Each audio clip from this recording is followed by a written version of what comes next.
آج فلسطین کے ساتھ جو کچھ ہو رہا ہے، جو کچھ اس پر ظلم و ستم کیے جا رہے ہیں، اس سے ہمیں ایک سبق بھی سیکھنے کو ملتا ہے۔ وہ سبق کیا ہے؟ وہ سبق یہ ہے کہ کبھی کسی کے سہارے پر نہ بیٹھیں، کبھی کسی کی امید پر نہ بیٹھیں، کبھی کسی کے ساتھ کوئی ایسا تعلق نہ بنا کر رکھیں کہ جی وہ برے وقت میں میرے کام آئے گا، برے وقت میں میرا ساتھ دے گا۔ نہیں، جب آپ پر برا وقت آئے گا کوئی آپ کا ساتھ نہیں دے گا، سب لوگ آپ کو چھوڑ کر آپ سے دور چلے جائیں گے، آپ کو تنہا چھوڑ دیں گے، آپ کے ساتھ کوئی بھی اچھے طریقے سے نہیں چلے گا، کوئی آپ کی جو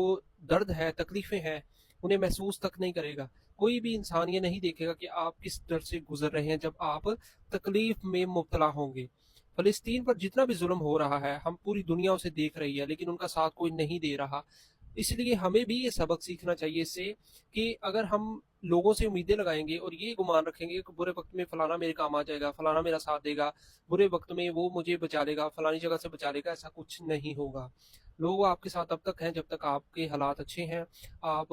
کہ آپ پر کوئی مصیبت نہیں آئی، کوئی پریشانی نہیں آئی، آپ کی جیب پیسوں سے بھری ہوئی ہے، آپ خوشحال زندگی بسر کر رہے ہیں، لوگ تب تک آپ کے ساتھ ہیں۔ جب آپ کی جیب خالی ہو جائے گی، آپ دکھ بھری زندگی میں مبتلا ہو جائیں گے، آپ پریشانیوں کا کے اندر مبتلا ہو جائیں گے، آپ کی زندگی سے خوشی کا نام و نشان ختم ہو جائے گا، تو یہ جتنے بھی ارد گرد آپ کے لوگ آج ہیں، وہ کوئی بھی آپ کے پاس آپ کو نظر نہیں آئے گا۔ اس لیے ہمیشہ اللہ سے ہی